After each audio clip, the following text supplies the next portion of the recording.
On trends today, APC NEC meeting. New chair declares 2027 done deal. Also addresses economic hardship. Kwankwaso accuses Tinubu government of northern marginalization in resource allocation. Peter Obi responds to Edo State Governor on visits donate to Alma Mater. Good morning and welcome to Trends with LJE, where we dissect leadership, economic and justice issues in Nigeria, Africa and the globe.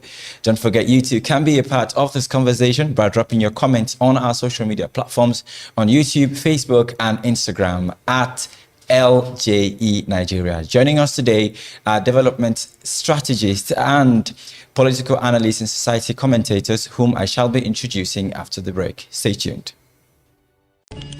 Camera rolling. Light set. Sound check. And action. Hello everyone, welcome to today's program. A program where we get to talk about the daily affairs around legal issues with intent to educate. This is the perfect space to create professional quality videos, recording news, podcasts, and all media content. With top-of-the-line cameras, studio lighting, soundproof spaces, we provide everything you need for a seamless shoot. Our fully equipped studio ensures high-quality production every time. Enjoy a comfortable, air-conditioned environment with professional-grade gear and expert support. Contact us now or visit our Abuja location to reserve your spot.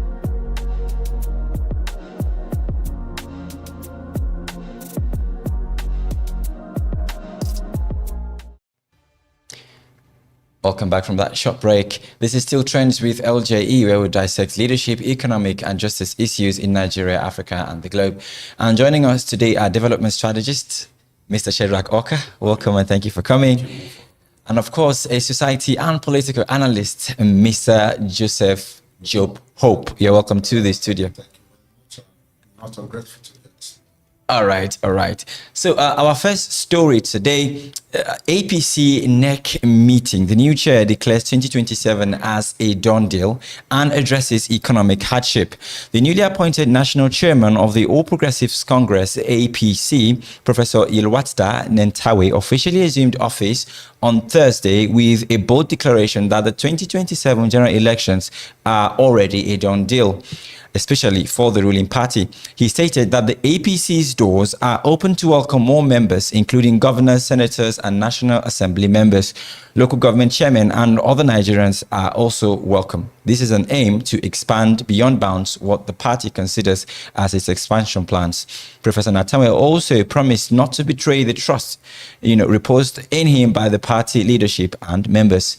He thanked the party's leadership, the governors and the National Assembly and National Working Committee members, and as well as his loyal supporters for entrusting him with the heavy burden. He expressed confidence that with the collective effort of his team, the party will expand to membership and also deepen its technology and ensure transparency, thereby, enjoying the support of Nigerians and the diaspora. He added that Tinubu is the solution to Nigeria's inherited economic hardship. Let's be patient, he mentioned.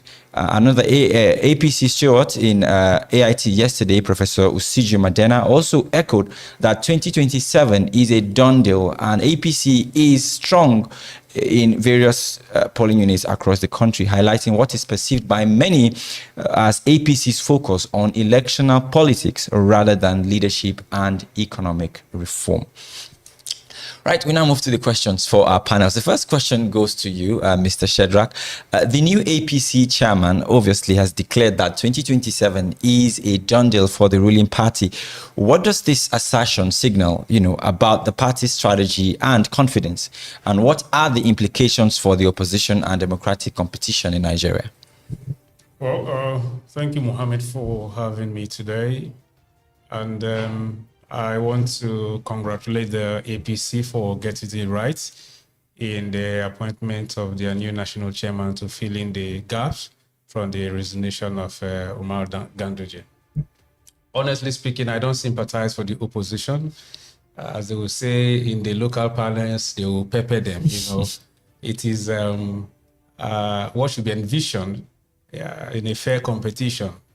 They have to do everything right to put their strategy in place so that they will have an upper hand over their competitors. So for me, they are getting it very right. Recall that one of the tensions in the APC has been allocations of political offices to strategic strata of the society. We saw that the North Central ought to have gotten benefited from that position since when Abdullahi Adamu left the place, where they, for politics, they gave it to Ganduje from the Northwest. Since then, there have been some internal wrangling. But I think setting it the record straight and taking it back to the people that are well deserved to have it in North Central, it's something that is very strategic. And for the man declaring boldly that it's a done deal, in football parlance, they say it's mind game. Of course, they expected someone who has just been employed. What do you expect from him? He has to, prove to the employers that he is capable of doing the job. And what more if not to expand the capacity of the APC to bring in more people into their fold. I want to say kudos to them. Unlike the PDP that is still struggling, it is even a similar thing, where the national chairman is supposed to go to the North Central, but you see someone else from, I think, the Northeast staying there, and up to now they are behaving as if they don't know what is happening. Yeah. It is the PDP that is supposed to be re-engineering themselves, reinventing themselves, and getting the record straight and putting things right. But they are taking the back seat. Honestly speaking, kudos to the APC. I don't pity the opposition. They can go and play for all they care, but the APC is one step ahead. They are doing things right. In this one, I say thumbs up for the APC, and they are getting everything right, except that this does not translate to 100%, voting, because it has to be the masses that are non-partisan that will decide at the end of the day, which has to be determined by good governance anyways. All right. Talking about voting, the APC presidential candidate and current president of Nigeria, Bola Ahmed Tinubu, said in the same NEC meeting that the economy is better and that he inherited economic challenges from the past government. According to you, Mr. Hope Joseph, to what extent is Tinubu doing well with the economy? Looking at the fact that he's saying that even what the newly elected chairman said is that he's doing better than his predecessor. Well, maybe his family that is doing better and his relations are doing better. He has a right of expression, but Section 14 sub 2 talks about the sovereignty belongs to the people of Nigeria, through which they derive the power. So it's about the people. It's about the masses. How are the masses feeling? That is the question they should ask themselves. Just like the statement for me is just a mere political statement, in the sense that it has to be said to show some level of commitment or to show some level of love for the party. But we all know that it doesn't end that way until the masses begin to feel the presence of governance. Then we can agree with certain statements. Until the masses begin to enjoy the benefit of governance, then we can agree with certain statements. But if it happens that on daily basis, many people cannot even afford rent. On daily basis, people still struggle to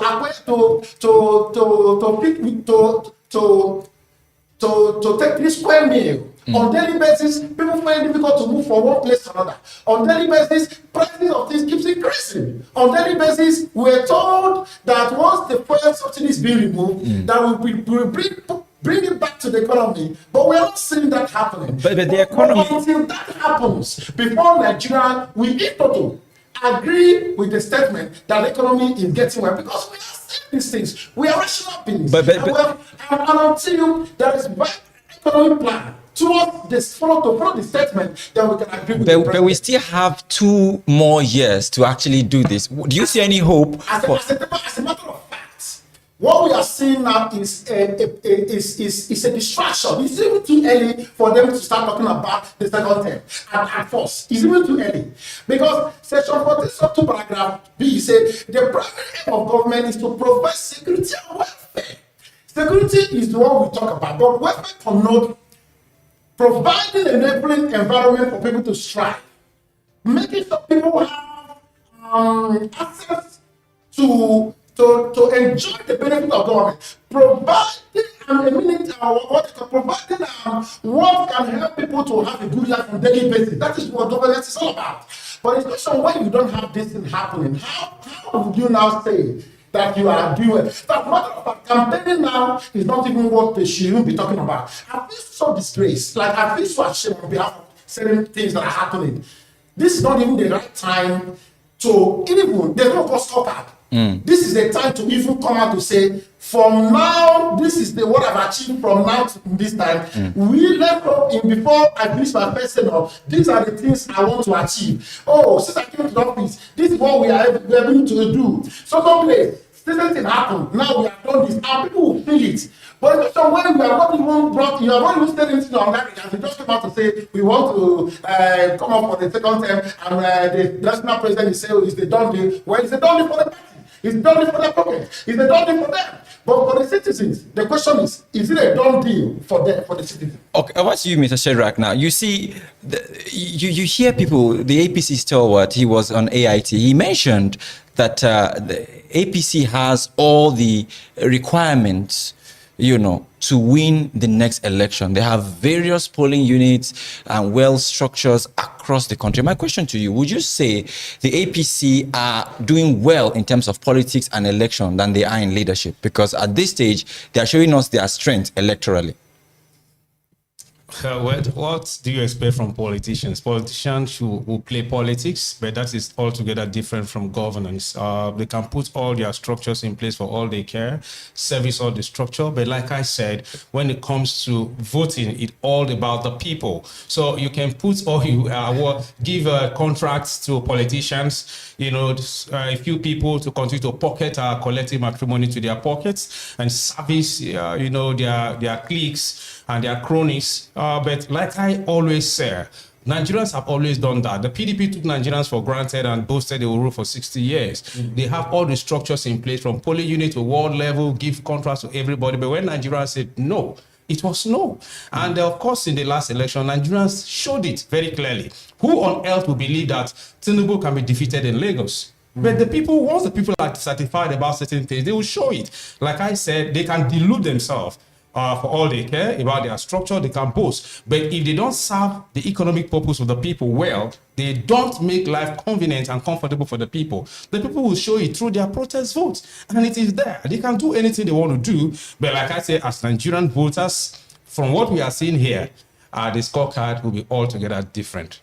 Thank you very much, Mr. Shedrack. The next story we have, Kwankwaso accuses Tinubu's government of northern marginalization in resource allocation.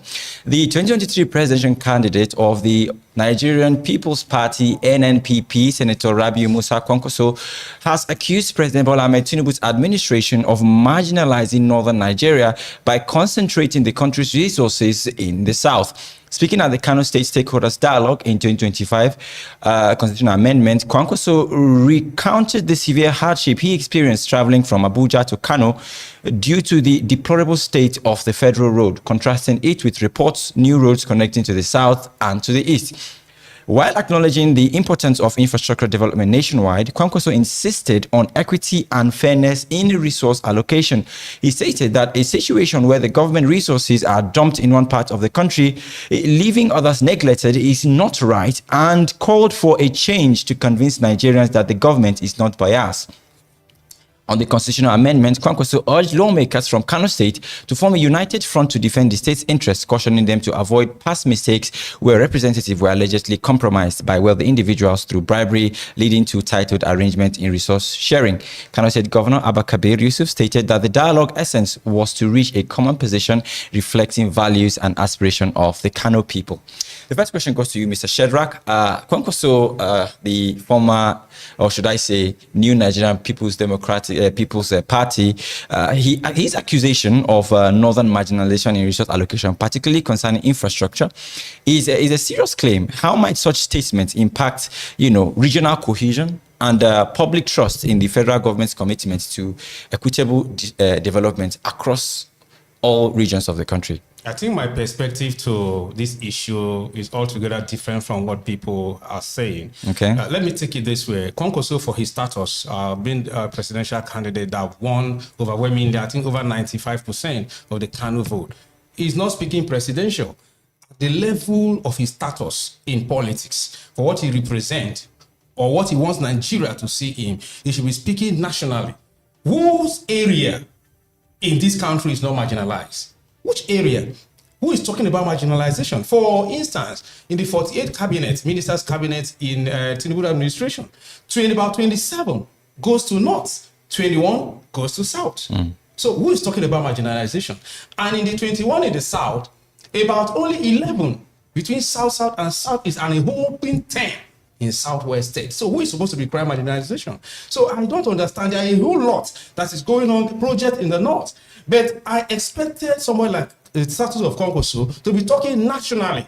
If you want to put a blame on the governors for their maladministration of underperformance, it should be nationwide.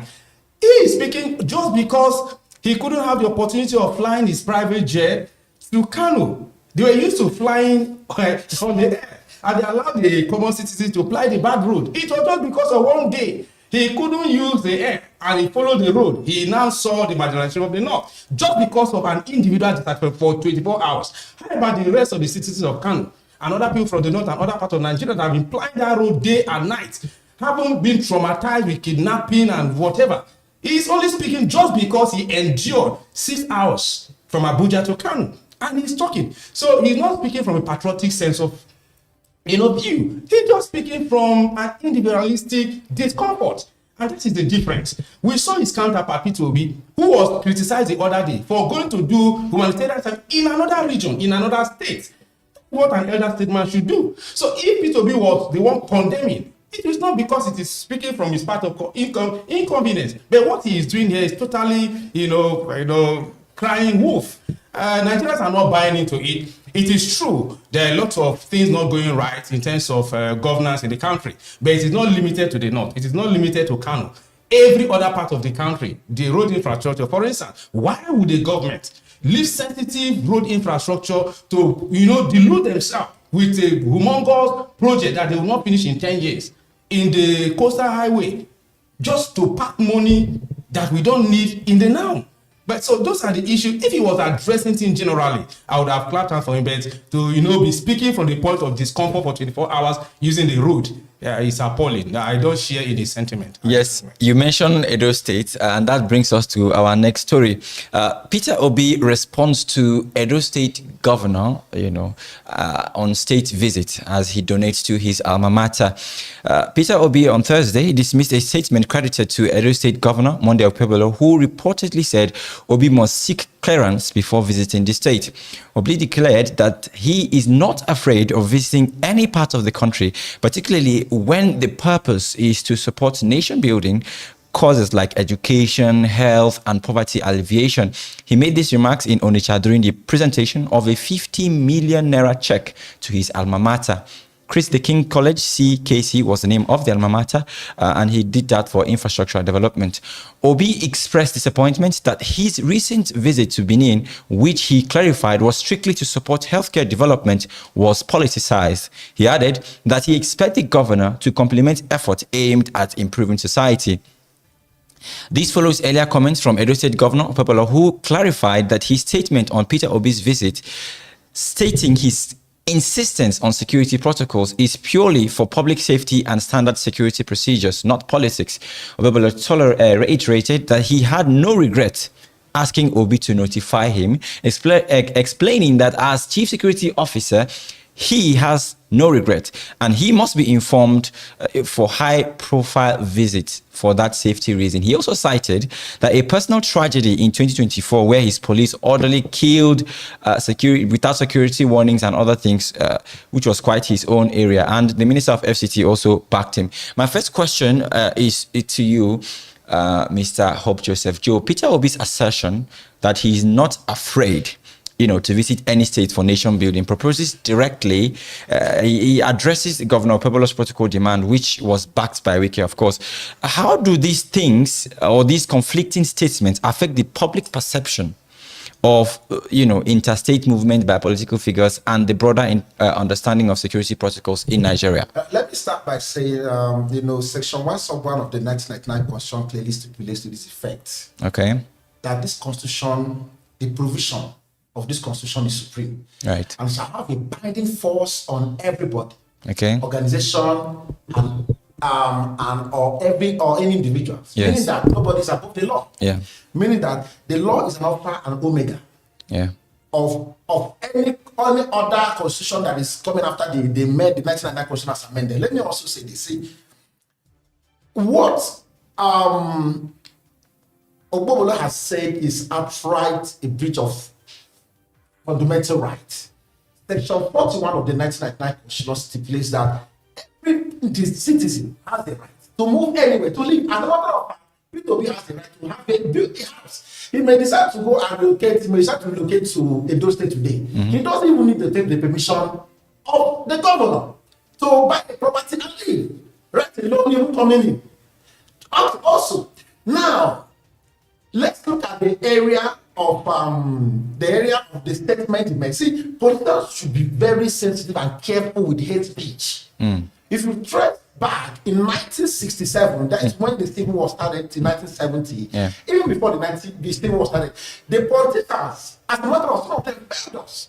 It was as a result of corruption, it was as a result of nepotism and certain statements that led to disunity among Nigerians that made us to even start talking about disunity among Nigerians. Yes. What a people has done can amount to corruption. The corruption is not just when you steal money, you amount wealth. Anytime you breach the constitution, anytime you try to behave in a manner that is not acceptable in a society, can amount to corruption. Anytime you take an oath to uphold the doctrine of democracy, which I know you did, then why behaving like this? So P2B has a right. People want to know.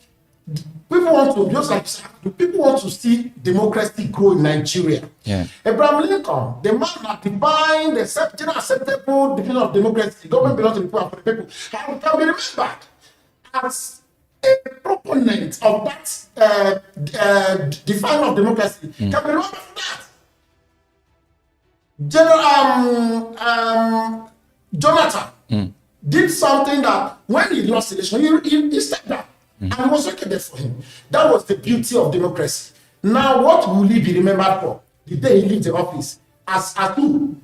As people that fundamental right of human. So what we are saying is that does the statement in any way help us to grow in democracy? But you say it's high profile visits. He's no, not. That is, he shouldn't.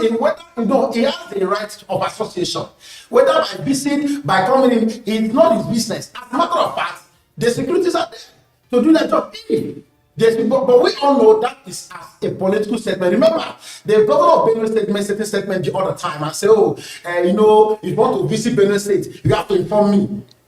You understand? Even we came out to say, that during my own time, this person called me before he came to the state. But you made provision for that person. You did all you could because at that time you were in peace, you were close to that person at that time. So you allowed that person to come. But what is wrong now? We all know people that have issues. P2B, I am not here to defend anybody.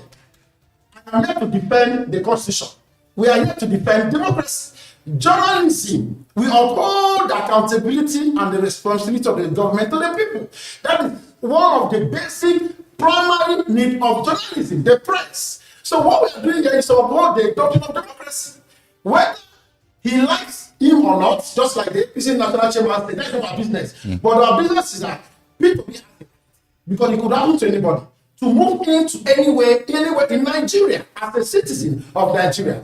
And for me, that reply is not necessary. That statement he made to say no, he doesn't even need to reply the governor. It's not necessary. Because the law has in place to that effect, that he has the right to move anywhere. As a matter of fact, he can even build houses if he wants to and live in Edo State. He can even operate in Edo State without talking to the governor. He has the right.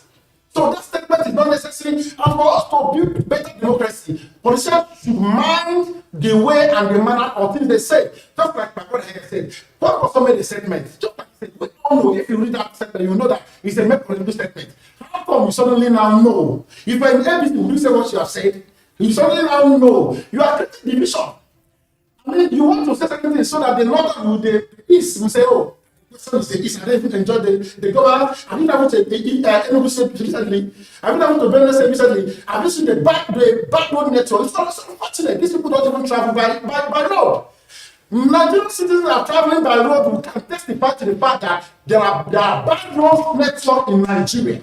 And in the official bring the one I feel like creating coastal road. What is so special about the coastal road? What is so unique about the coastal road? That if I want to travel, I need to apply the road of what's so special about the road? When we have bad road in Enugu, if you go to Enugu, if you are traveling to Enugu from Okpebholo to Oma State, from Enugu to other state, you will see bad road and you cry, you weep. You ask them, do we even have governance in this country?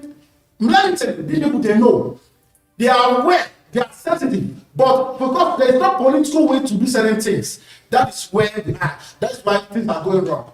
Thank you very much. Mr. Shedrack, looking at this happening and Peter Obi's response, do you think it's relevant for him to actually respond to this particular issue? Well, my brother have said it wasn't necessary for him to respond. Of course, we dissected those reactions the last time we met here. Exactly. And of course, I said clearly that it is within his choice if he wants the governor to provide him security to inform him. If he doesn't do that, it doesn't contravene any law. But you see, the irony of that response, Peter Obi is taking, the battle back to them. What he just clearly said is to demonstrate who the new sheriff is. That day is very laughable, and comical that the governor of Edo State, has declared on that rally a new sheriff is in town. But what he didn't say was who the sheriff was. The people know who the new sheriff is in town in Nigeria today.